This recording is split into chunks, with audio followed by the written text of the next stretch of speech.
Okay, अपन ने जो है पहले एक वीडियो में इलेक्ट्रिकल इंडक्शन मशीन के बारे में स्टडी किया था। इंडक्शन मशीन का बेसिक कंस्ट्रक्शन, अपन बेसिक इलेक्ट्रिकल इंजीनियरिंग पढ़ रहे हैं। इलेक्ट्रिकल इंजीनियरिंग का module for electrical machines basics. तो उसका फर्स्ट वीडियो में अपन ने इंडक्शन मशीन का कंस्ट्रक्शन, इक्विवेलेंट सर्किट डायग्राम और जो है induction machines, 3 phase, field, rotating field, winding, इसके बारे में कुछ डिटेल स्टडी की थी। आज अपन इसके torque slip characteristic, starting, speed control, efficiency, losses, इसके बारे में स्टडी करेंगे। तो one by one will cover the topics. So first है टॉर्क स्लिप कैरेक्टरिस्टिक।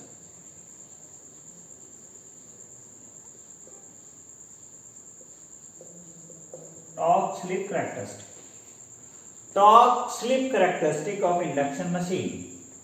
क्या पढ़ रहे हैं अपन? Induction machine. इंडक्शन मशीन को बोलते हैं IM, इंडक्शन मशीन। मोटर पढ़ रहे हैं। स्पेशली अपन इंडक्शन मशीन में 99% इंडक्शन मोटर्स होगी। सो torque slip characteristic, torque slip characteristic के लिए पहले मैं थोड़ा सा इक्विवेलेंट सर्किट डायग्राम जो है बताना चाह रहा हूं, जो पहले वाले लेक्चर में अपन ने डिस्कस किया था। इक्विवेलेंट सर्किट डायग्राम में एक रेजिस्टेंस होता है जो स्टेटर का रेजिस्टेंस होता है, ये लीकेज रिएक्टेंस होता है स्टेटर का, ये स्टेटर का मैग्नेटाइजिंग रिएक्टेंस होता है, ये स्टेटर का लीकेज रिएक्टेंस होता है, ये स्टेटर का रेजिस्टेंस होता है। यहाँ पे पावर सप्लाई होती है, पावर सप्लाई जैसे RS stator resistance, stator leakage reactance, X5 magnetising reactance, and this is the X2 rotor resistance, X2 dash, and this is R2 by S rotor equivalent resistance, rotor's equivalent resistance, not the rotor's resistance. And the slip के ऊपर rotor का resistance depend करता है, और ये जो resistance होता है वो स्टार्टिंग और रियल वैल्यू ऑफ रेजिस्टेंस से लगभग जो है 20 गुना हो जाता है, 20 गुना हो जाता है, 20 टाइम्स हो जाता है जब मोटर रनिंग कंडीशन में होती है। जब मोटर रनिंग कंडीशन में होती है तो रोटर का रेजिस्टेंस 2 ओम होता है, तो वो इफेक्टिवली 40 ओम की तरह बिहेव करता है। कैसे करता है? रोटर का रेजिस्टेंस जैसे 2 ओम है और उसकी स्लिप 4% है, तो 0.4 की वैल्यू है स्लिप, ये ऐसा होता है स्लिप। तो इसकी वैल्यू मैं करूँ तो ये हो गया 200 divided by 4, so it is equals to 50 ohm. So it works. The real value of the resistance is 2 ohm, but it is the R2 by S, not the R2. So this is the effective value of the rotor resistance appear in the circuit. So this is. So what the rotor power? Power in a rotor circuit is power. Power in rotor circuit. Power in a rotor circuit, that is I2 square into R2 by S. This is the I2 current, so I2 square into R2 by S. This is the power in a rotor circuit. And if we calculate the power, then the torque is nothing, it is power divided by the speed, omega S. Power divided by speed, it is a 3 phase, so it is multiplied by 3. So it is the rotor power is equal to 3 divided by omega S, and this is the I2 square into R2 by S. Okay, so this is the way we can calculate the power. On rotor current, you can calculate rotor current, what the rotor's effective voltage, that is E2 dash. So that can be calculated like this one. So the rotor torque is equals to 3 rotor power divided by omega rotor speed, which is equals to 3 omega R rotor speed into I2. I2 is the E2 square divided by R2 by S whole square plus X2 square at the and into R2 by S. This is the value. So this is the way we can calculate the torque induced or generated in the rotor of induction machine. Is the torque generated, torque produced at the induction machine. I have the good experience. I basically take the classes for the electrical engineering machine for 3rd year students, but this is I am taking class for the fundamental for the first year students. So that definitely first year student get benefited from even the very basic. So the very basic knowledge I am giving. So we'll take the basics also. So the rotor resistance is really the R2, but when the motor is running with the speed of nearly the slip is 4% or 3%, the effective value of the resistance is very high. So that the higher value means the effective resistance, and rotor resistance is effectively equals to the rotor leakage reactance. When it is the running condition, leakage reactance and resistance are effectively equal. Okay, so this is the rotor circuit. What is the maximum value of the torque maximum, and slip at which maximum torque will take place? So the value is R2 by S, it should be equals to the X2. So this is the maximum possible condition. So SM is equal to R2 by X2, like this one. So this is the condition when the machine offered very high torque.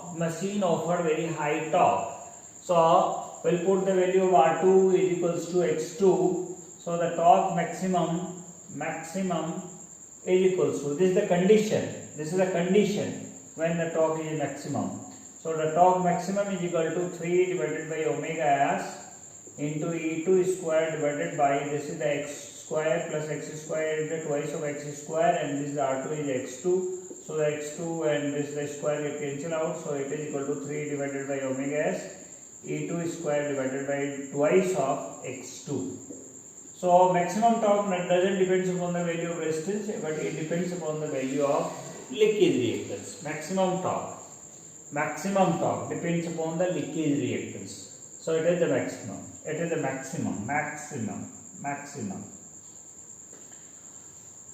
And we can find out the running torque and maximum torque and the ratio of the running torque to the maximum torque also. So the running torque and maximum torque, the ratio is come out, the full load torque to the maximum torque, that can be find out. We will be taking even the ratio of these two. So we'll put the full load torque, means this is the full load torque, then S is full load divided by maximum. So 3 get cancel out, omega s cancel out, E2 square it cancel out. So it is 2x2 divided by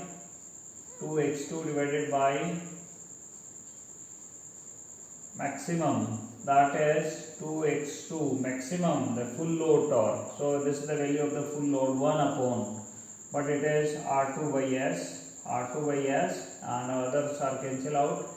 This is the R2 by S whole square plus x2 square into, this is the x2 twice of this is. So R2 by S can be, the R2 by S or X2 can be replaced by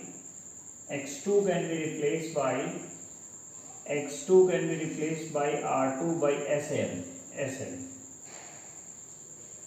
So X2 can be replaced by R2 by SN. This is R2 by S, then this is R2 by SN whole square. So R2 square get cancel out. So it becomes twice divided by S and this the S. So S by SM plus SM by S. This is the formula to give the relationship in between the full load torque to the maximum torque. This is the relationship in between maximum torque to the full load torque. So this is about the formula and how we can calculate the maximum torque, how we can calculate the full load torque, and how we can calculate the starting torque. So how we can calculate the starting torque? So we will find out the torque maximum. Torque maximum is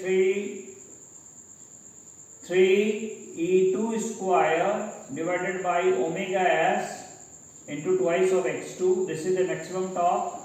Torque full load is equals to thrice of E2 square divided by omega s.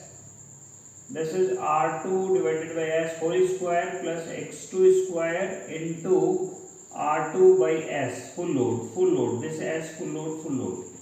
And this we'll find out the torque full load to the torque maximum.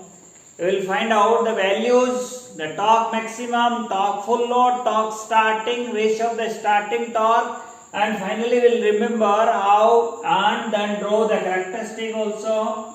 So this is the full load to the maximum torque. It is twice divided by S full load divided by S maximum plus S maximum divided by S full load.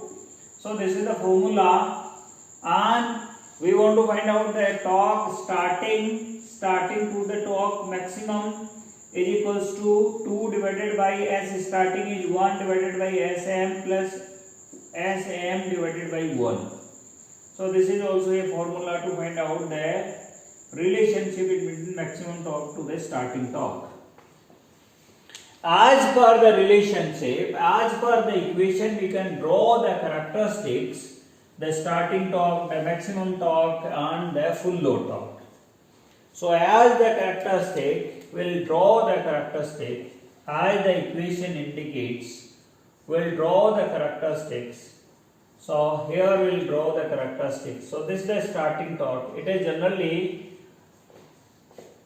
suppose that the machine's maximum torque, the slip at which maximum torque takes place is 4%. So the starting torque to the maximum torque is equals to 2 divided by 1 upon 4%, means 1 divided by 0.04 plus 0.04 divided by 1. So it is, this will cancel out approximately, this is divided by, it is into 0.04, so it is 8. So it is 8% of the maximum torque. So suppose that this is the maximum torque, so it is 8% of the maximum torque. 7 to 8% or 10% of the maximum torque. Okay. So this is the starting torque. So this is the starting torque, this is the full load torque, and this is the running condition torque. So this is the torque slip characteristic of the induction machine. So this is the Sm, speed at which maximum torque take place.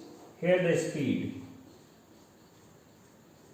Here the speed Nr is equal to 0. Here the speed Nr is equal to synchronous speed, the rated value of the speed. Here the slip is equals to 1. Here slip is equal to 0.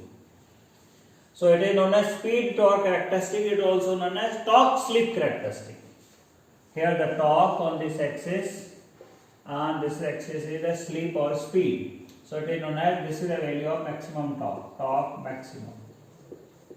So this is known as torque maximum, torque slip characteristic of an induction motor.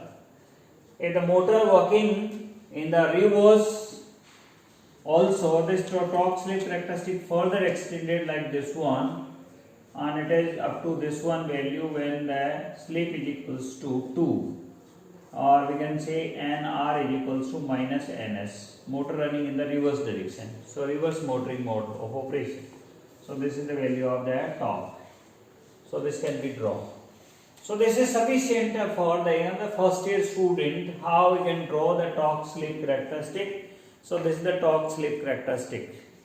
Now what the efficiency and what the losses in induction machine. What the efficiency and what the losses in induction machine.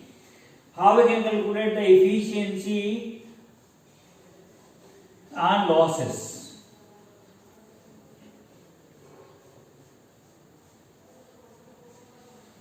Losses and efficiency in induction motors. Losses and efficiency of induction motor. Induction motor losses and efficiency. Your losses are take place. One is rotor copper loss. Rotor copper loss. That is I2 square into R2. What the rotor power? Rotor power is equals to I2 square R2 by S. So what the relationship? This is the rotor copper loss. So the rotor power is equal to rotor copper loss divided by S. So rotor copper loss is equals to S into rotor generated power. Rotor generated power. So if the machine having slip is equal to 3% slip, then 3% of the rotor power is losses in the rotor. If the slip is 4%, then 4% rotor power is losses in the rotor. And if the slip is 5%, then 5% of the power is losses in the rotor resistance. So whatever the value of the slip, that total rotor power is losses in form of copper loss, winding loss, in form of heat. So this is the rotor copper loss. Okay. One. Second is the mechanical losses. Mechanical losses means when the rotor is rotating, it cuts the air. So the losses are take place. They are known as friction and windage losses. So the one losses is a rotor copper losses. Second type of losses are known as mechanical losses.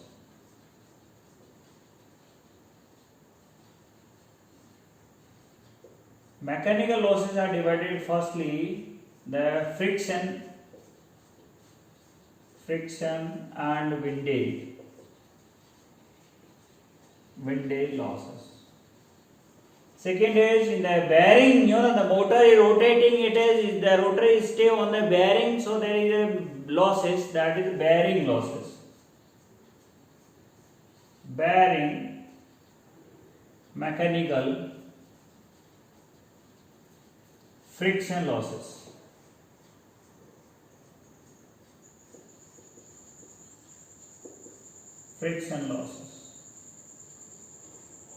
Okay, these are the mechanical losses. Third, stator loss. Stator copper losses. Stator also having resistance RS, so there is some stator copper losses. 4 is core losses. Core losses are two types: hysteresis losses and eddy current losses. They are hysteresis and eddy current losses. So, but the case of induction motor, hysteresis and eddy current losses means the core losses component is less as compared to the transformer. But in case of the windage losses, the mechanical losses, the rotor losses, the stator losses, they are the higher. So overall the losses are take place. So the efficiency is defined. Efficiency is equal to output upon input. In case of the motor, output is mechanical. So we cannot measure the mechanical output. Electrical input we can easily measure by connecting the voltmeter, ammeter and wattmeter. We can easily measure the input. So the output can be write down input minus losses divided by input. Okay. The input is V in, I in, cos of phi in, Vi cos phi minus losses. There are two types of the losses. One is variable losses, other are the constant losses, divided by power input, that is Vi, Ii, cos of theta. Input voltage, input current and input power factor of the induction motor. That power factor also having the value lesser. Variable losses and constant losses. the copper losses, the stator losses, they are considered as a variable losses.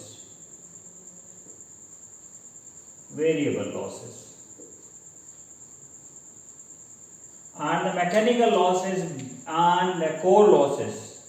The mechanical losses and the core losses are considered as a constant.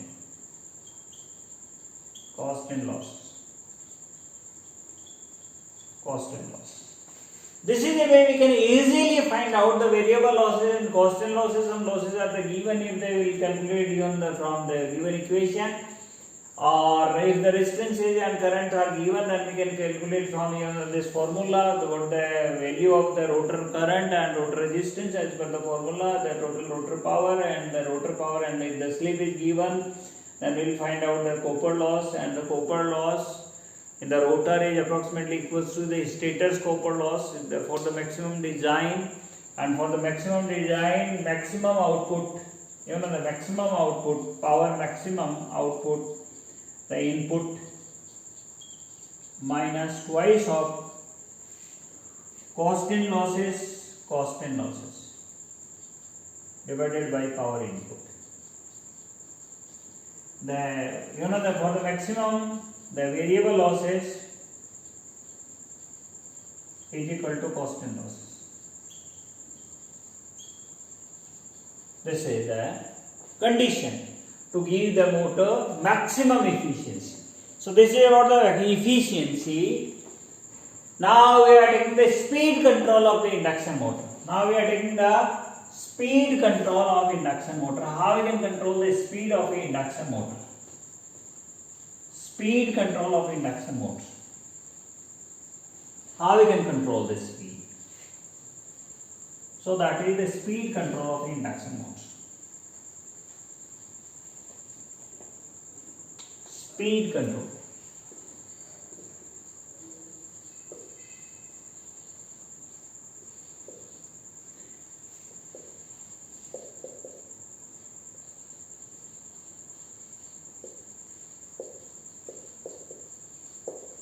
Speed control of induction motor. The speed control means how we can vary the speed or torque. So the one control method is the voltage control.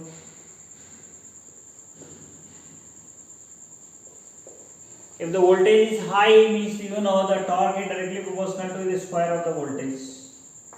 So if the voltage varies, the speed of the motor definitely varies, because the higher the torque is available. So this is the speed control method. Second, if the higher the voltage, this is the torque slip characteristic. If the voltage is lesser, then this is the torque slip characteristic. If the voltage is a higher one, then this is the torque slip characteristic. If the voltage is further higher one, this is the torque. This is core voltage E1, this is the core voltage E2, this is the core voltage E3. Second is frequency control.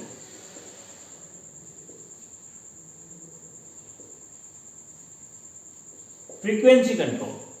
We know well, the speed and maximum torque depends upon the frequency. The speed is equal to 120 F upon P. P is the number of pole in a motor. So if the frequency increases, speed definitely increases. Speed and frequency directly proportional. So higher the frequency, higher the speed. But the maximum torque, we know, maximum torque is equals to 3 E2 square divided by omega s into twice of x2. So x2 is the reactance component. So it is 3 into E2 square divided by omega. Omega means the frequency 2 pi f, and 2 into 2 pi f into L. So here the frequency means maximum torque is directly proportional to 1 upon the frequency square. So higher the frequency, lesser the torque. So as we are increasing the frequency, torque will be decreases. As we are increasing the frequency, torque will be decreases. So the characteristic is like this one. So the frequency is lower, the torque characteristic is this one, frequency is higher, the torque characteristic is this one, frequency is higher, torque is this one, frequency further higher, torque is this one.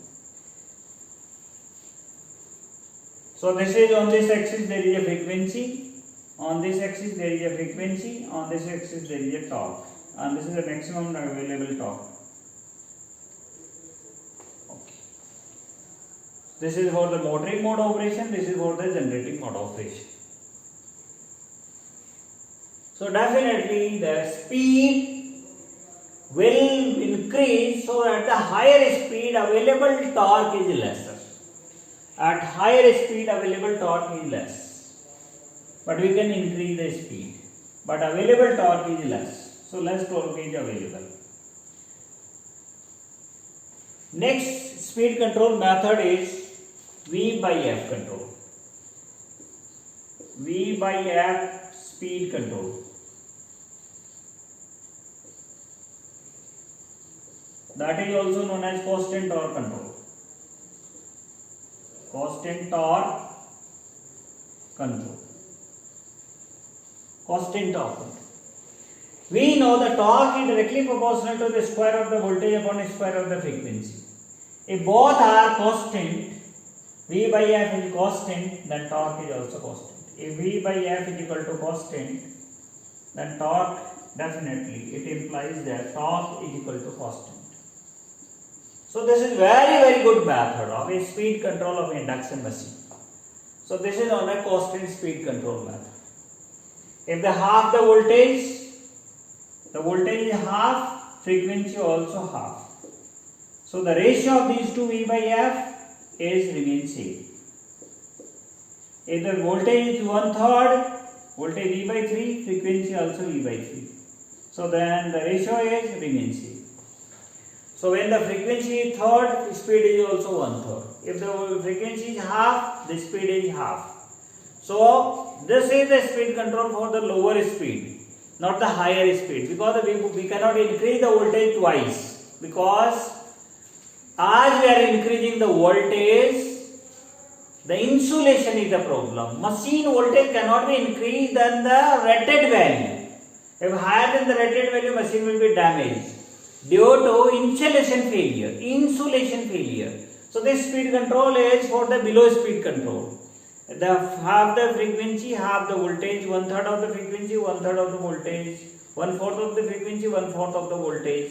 So 1/4 of the frequency means 1/4 of the speed, half of the frequency means half of the speed, 1/3 of the frequency means 1/3 of the speed. Speed is directly proportional to the frequency.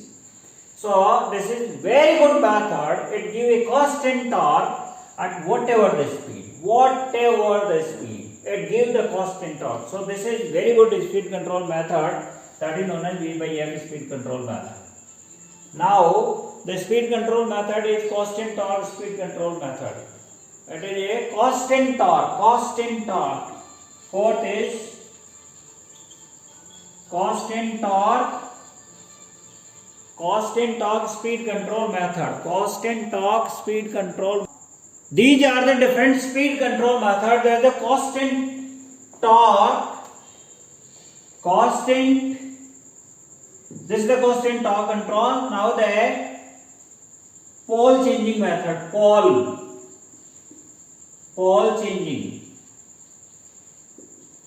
changing method. We know the speed control is 120 F upon P. P is the number of poles. For the two pole machine, P is equal to 2 pole machine, the speed is P is equal to 2, the speed is 3000 rpm. P is equal to 4, the speed is 1500 rpm. P is equal to 6, speed is 1000 rpm.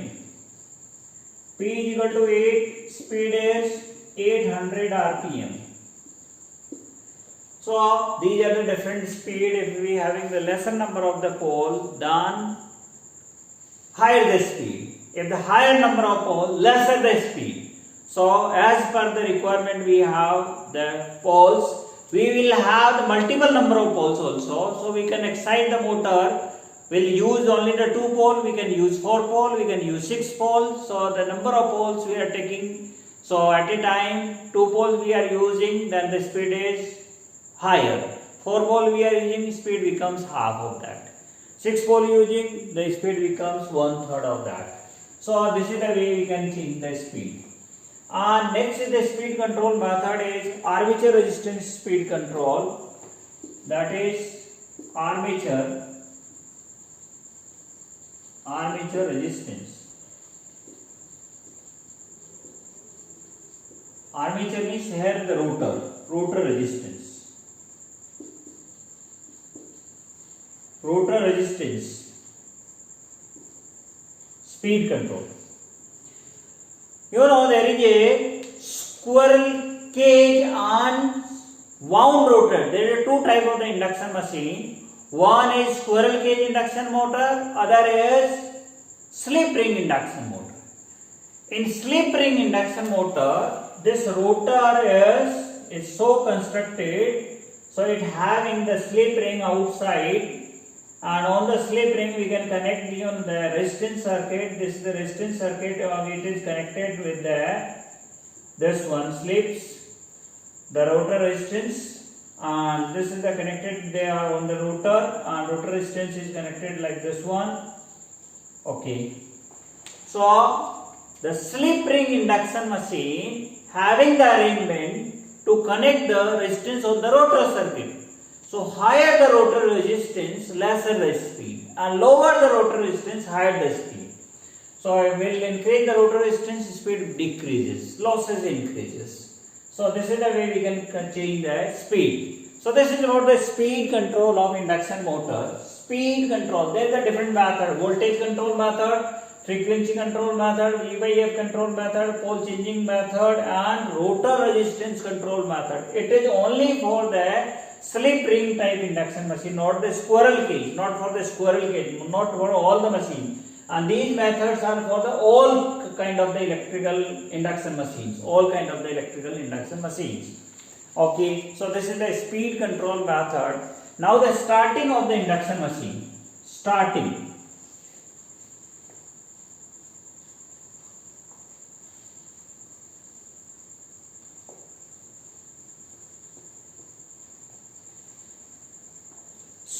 of induction machine.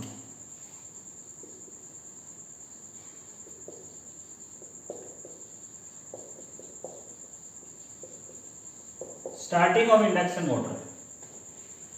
You know the starting means induction motor is itself self-started, but when it is selfly start, it takes higher amount of current. Why it takes the higher amount of current? Because the rotor circuit current is equals to E2 divided by R2 by S plus X2 iota. You know, this is the value of rotor current. So in the starting, the rotor current at starting is S is equal to 1. On running, S is equal to 4%, 3%. You know, basically the rotor circuit resistance is very low. Basically, rotor circuit resistance is 2 ohm and reactance is 40 ohm or 20 ohm or 30 ohm. So we are taking rotor circuit resistance is 1 ohm and rotor circuit leakage reactance is 20 ohm. So what the value of the starting current? So the starting current comes out E2 divided by R2 by S. So R2 is 1, S is 1 plus J. X2 is 20, so it is approximately 20, so it is E2 by 20. This is the starting current. What the running current? Full load current. Full load current, rotor current is E2 divided by, what the value of R2? R2 is 1 divided by, at the full load condition, the value of slip is 2%, 0.2. Value of S, slip. As full load is 0.02, 2% plus J20. This remains 20. So it is equals to E2 divided by 50 plus J20. So it is 50 plus J20. So tan we are taking the common, E2 divided by tan 5 square is 25 plus 2 square is 4, so 29 under root of 29, that is approximately 5 or 5.4. So it is equals to E2 divided by 54. So in a starting, at the starting, suppose that the voltage is 200. So there is a 200 divided by 20. So the current is 10 ampere. This is the 200 divided by 54. So the current is approximately 4 ampere or less than 4. So what I want to prove, the starting current in an induction machine is very high as compared to the full load current. The starting current is very high as compared to the full load current. Why? Because the total impedance offered in a starting is very less as compared to total impedance offered in the running condition. That is 54. Why? Because the effective value of the resistance, this resistance is R2 which is 1 ohm, but when running condition in the full load, effective resistance offered is 50 ohm, not that 1 ohm. So machine offered very high resistance when it is running. Offered resistance, not real resistance. Offered resistance, not real resistance. So offered impedance in the running condition is high, so current is less. But in a starting, offered impedance is low, so current is high. So to decrease that starting current, we require starters. So starting of the induction machine is not direct online start. We'll start the induction machine with the. So the starting method of the induction machine, first is DOL, direct online start. DOL means direct online start. Direct online. In direct online, starting current is 5 to 7 times of I full load current. 5 to 7 times of the full load current. Motor draw very high amount of the current, so it is dangerous and not used. Second method is resistance start.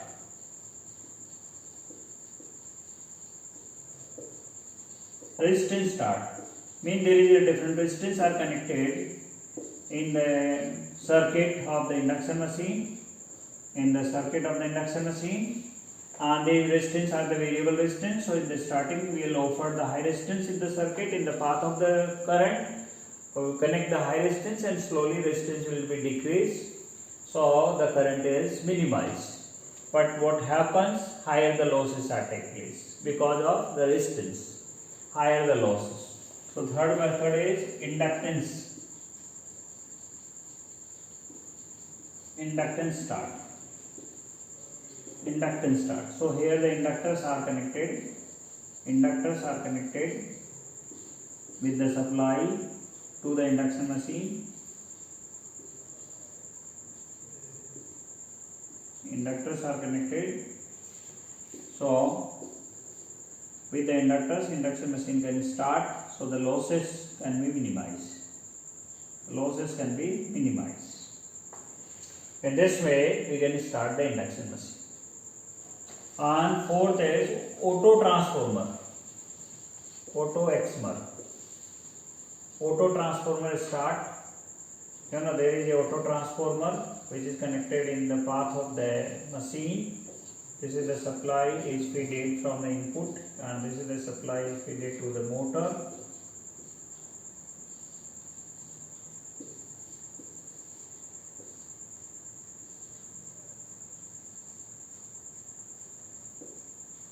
So this is the auto transformer start. And fifth is star delta starter. That is the generally used star delta starter. In a starting, Induction machine is for the starting. The starter is like that. In a starting, there is a 6 winding are connected outside. 6 points are given outside. So in starting,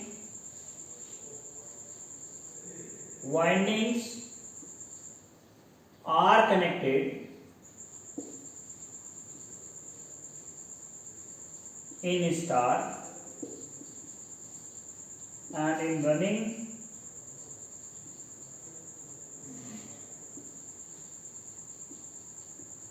windings in delta. That is known as star delta start, and that is a really good method to starting the induction machine. So this is about the starting of the induction machine, how the induction machine gets started, and what our aim to start or provide a starter to the induction machine to reduce the starting current, which should not be higher than the rated current or full load current, because the machine is designed for the rated current, full load current. So the starting current should not be higher than that. So this is the method to start the induction machine. So this is the starting method of the induction machine. So this is about the starting and speed control of the induction machine, efficiency and the. So this is all. This is the total. As per the syllabus given for the first year level, for the basic electrical engineering level, this is all about the induction machine. Now we are taking the single phase induction machine. And you know the single phase induction machine not self-started. 3-phase induction machine is self-started. It takes the higher amount of the current, but it is self-started. But the single phase induction machine not the self-started. So what the single phase machine? Single phase induction machines. This is the single phase induction machine. It having the 2 windings. One winding is on a main winding, and other winding is on an auxiliary winding. Here the current in the main winding IM, here the current in auxiliary winding IE. So 2 windings, and there is a current in main winding and auxiliary winding. So to make the single phase induction machine self-start, 2 windings are inserted, and the 2 windings are they are 90-degree phase difference. A winding is inserted over here, one winding is inserted over here, one conductor, second conductor, third conductor, fourth conductor, like this one. One winding is inserted over here, and second winding is inserted over here. Okay. So this is the way 2 winding is placed at 90 degree from each other. So, and they are physically 90 degree as well as the electrically 90 degree. So how we can produce the electrical 90 degree angle? So how we will produce the electrical 90 degree? So we require a phase splitter. You know the main supply is coming from here. So the one winding is directly connected, and other winding is connected through the capacitor. This is the rotor of the induction machine.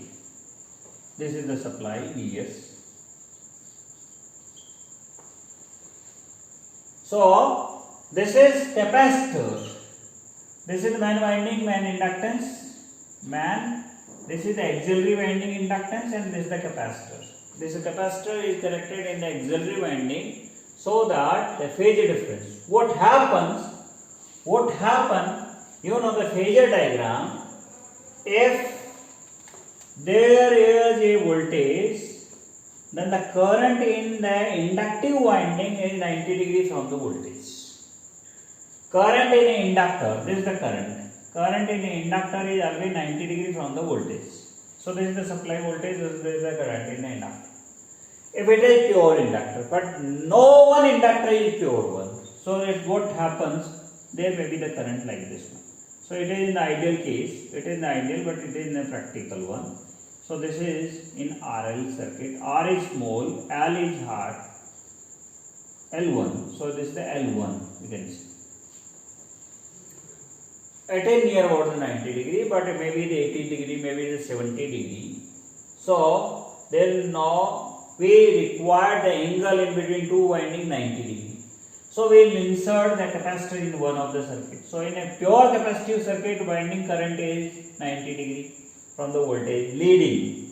But in the inductor and capacitor, when the capacitive value is higher than the inductive value, means capacitive reactance is more than the inductive reactance, then the winding behave as a capacitive and the current comes like this one.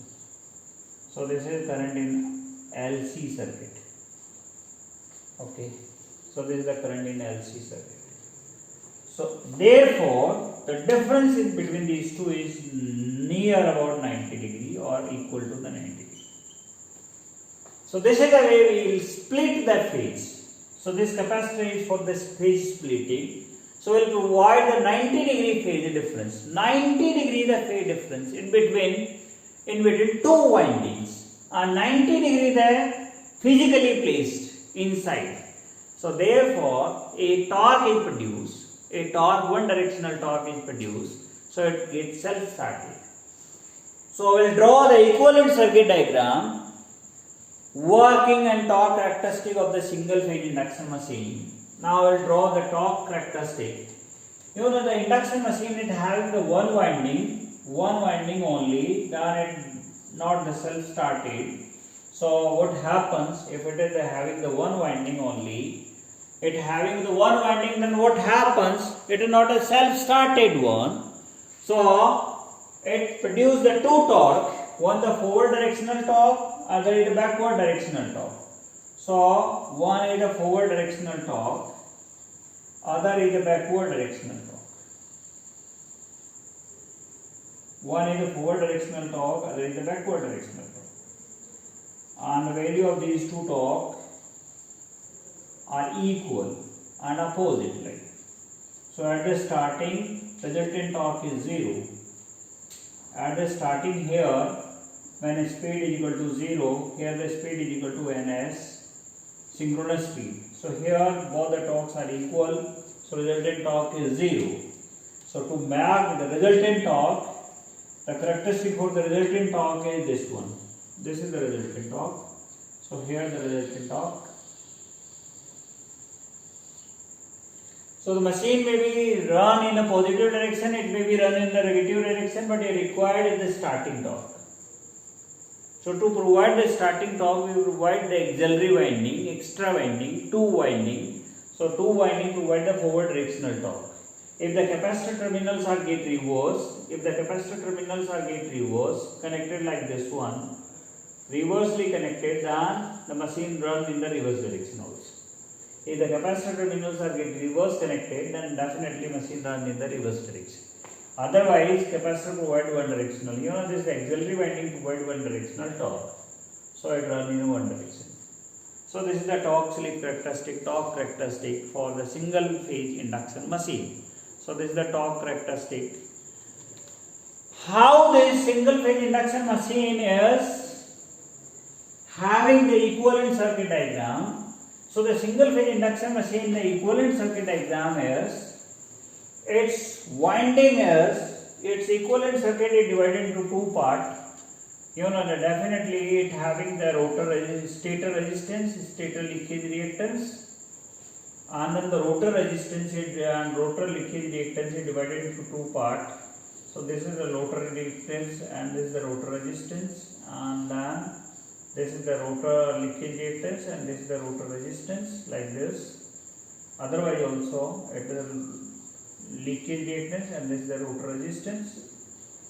Okay, and this is the leakage reactance and this is the resistance. And here the magnetizing component, here the magnetizing component, here the x2 by 2 this is the r2 by 2s, r2 by 2 is divided into two parts, r2 by s, this is x2 by 2, this is r2 by 2 minus s, this is xm by 2, this is xm by 2. So this is RS, this is XS. This is the equivalent circuit diagram. You know this having the two torque. One is the forward directional torque, forward. One the forward torque. Another this the torque which is known as reverse directional torque. One is the torque forward directional torque and the other torque is the backward direction. So there is the forward. This is the forward one and this is the backward one. So this is the way we can explain the single phase induction machine working on equivalent circuit diagram, the characteristic, the two field theory, not the two field reaction theory. That is, two field reaction theory is the working principle of synchronous machine. Here the two field rotational theory. In a one winding, there is a two torque are produced. One torque is rotating in forward direction, other torque is rotating in reverse direction. So after some time, the total is zero. After some time, they are in a negative direction. So in this way, a theory. But it all, you know, that this all is explained in the second year level when we will study the single phase induction machine in a whole, in a full chapter, in a one chapter. Here we are studying about some basic idea about the single phase induction machine, not all. If you are interested to know more and more about the single phase induction machine, three phase induction machine and synchronous machine, then definitely you go my lecture for the second year student, electrical machine second. There are separate chapters for each and every machine. There are the detailed study about each and every machine in separately, individually, and there is a lecture. Each and every machine having the lecture nearly 4 hours. In this one particular 1 or 2 hour lectures, I covered all the machine, induction machine, single phase machine, synchronous machine, DC machine in 2 hours lecture. So not possible for the first year level. I covered even all the things. Because to cover the whole the machine it required 20 hours, and now I am covering in a 2 hours duration. So in the first year level it is not possible to cover all the electrical machine. You are interested, then you can go my lecture for the electrical machine second, for the whole study, the detailed study, refer the lectures. You will subscribe, definitely you will enjoy. And this is for the first year level. You are interested, you take the knowledge and take the knowledge from these lectures. Definitely. Thank you. I have a lot of experience. I teach in most of the subject in electrical engineering student for third year, fourth year and final year students, and for the different competitive examination from last 22 years. So definitely I am with you. I am Sishram Ola with you. If any difficulty you are facing, you can comment me. I will be address you. Okay, thank you. Thanks everyone.